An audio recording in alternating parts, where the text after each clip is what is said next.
How's it going, everyone? It's K Limit here, and today we are going to be talking about Spider-Man Friend or Foe on the PlayStation 2. Now, this is a Spider-Man game I never actually got to play as a kid.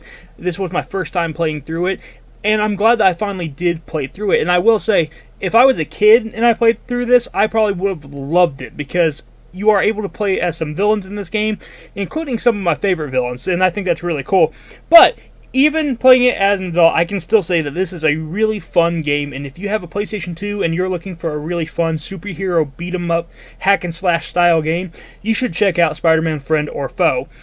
I think the biggest selling point of this game is the fact that you can play as Spider-Man and have a villain as your sidekick. You have two different heroes, or I guess villains, on the screen at the same time. You can use Spider-Man, and then you can use a hero/villain of your choosing as you unlock them through the actual story mode.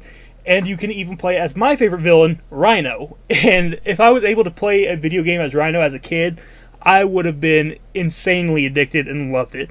And even playing as Rhino as an adult, it's pretty awesome. I love playing as Rhino in this game. A lot of fun, just being a gigantic brute and smashing things. Really, it's just a really good time overall. But there's plenty of different characters to play as in this game. If you're a fan of Green Goblin, you can play as Green Goblin. If you like Venom, you can play as Venom. You also have the new Goblin, I think is what Harry is called in this. You have quite a few different characters that you can use as sidekicks. Blade is in this, which actually kind of surprised me. So a lot of different characters, a lot of cool ones, and the nice thing is that they all play fairly different from each other. They all have some similar moves, but they all have a very unique style to them, which is really nice. And you can upgrade each character individually, and you upgrade them by getting points in each level. You get points by defeating enemies, breaking boxes, finishing levels, defeating bosses, all that stuff. It all accumulates to points that you need to actually upgrade your heroes. You have the most upgrade options for Spider-Man, obviously, since he is the main character in this, but there's plenty of upgrades for all of the side characters as well when it comes to just upgrading their strength, upgrading their health, and upgrading also their special abilities, so they have like a special move that they can use. So every character is very different, and they all have a pretty decent, unique style to them. The story isn't anything crazy, but is enough for you to just keep playing the game, basically. Honestly, the story should have been pretty obvious about what it was going to be the entire time, but for some reason, I never actually figured it out until towards the very final chapter, and then it all started clicking into place. I was just like, how did I not realize that's where this is going? The whole storyline is basically about these kind of like symbiote-style enemies that are popping up, kind of like Venom, but they're not completely symbiotes. In fact, they're actually also holograms, so they're called phantoms. And if you know anything about any villain that uses hologram, you can probably guess who this villain is. For some reason, I couldn't. I don't know why I could. I guess I just never really put any thought into it until towards the end. I was just like, oh, that makes sense. Yeah, that's definitely that villain. So yeah. Kind of embarrassing that I couldn't figure it out earlier, but I guess that's my fault for not paying attention to the story enough. But still, the story is good enough to just get you to keep playing the game.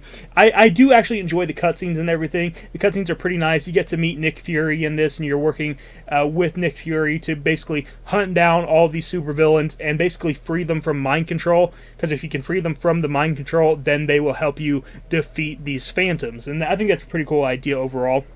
The actual cutscenes look really good. The graphics are pretty decent in this game. There's actually some areas in this game that look really beautiful in a weird way. Like for a PlayStation 2 style game, I should say. Like the PlayStation 2, obviously, while it's graphically dated, there's still some areas that are just really pretty in this game that I was really impressed with.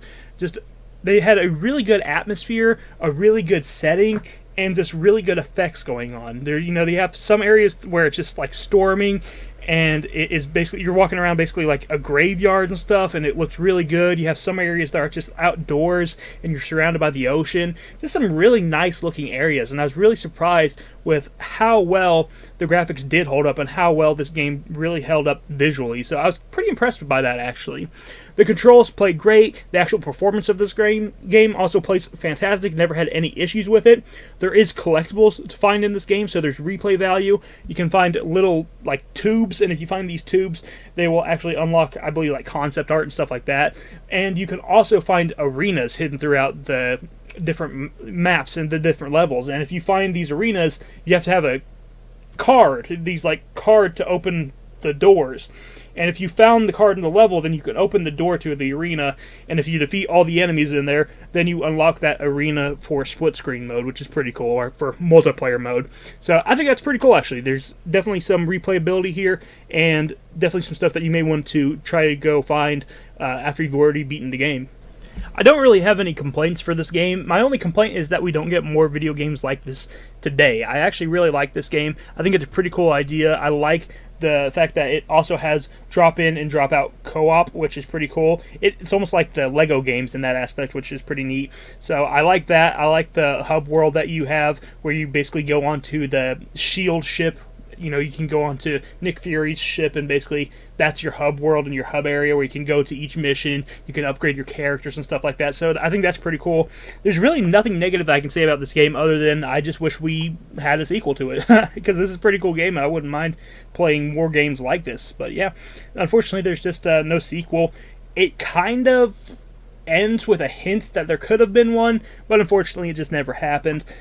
I really wish it would have, though, because I think they could have done some cool things, and it sounded like they were going to go in a cool direction and introduce a pretty famous villain. So, you know, it is what it is, though. I'm happy with what I got here. It was a lot of fun, and I highly recommend it for anyone who is a fan of PlayStation 2 games and who is also just a fan of Spider-Man in general. If you like Spider-Man, you're probably going to like this one. And I think mid-2000s Spider-Man is probably the best era of Spider-Man, especially video game-wise and movie-wise.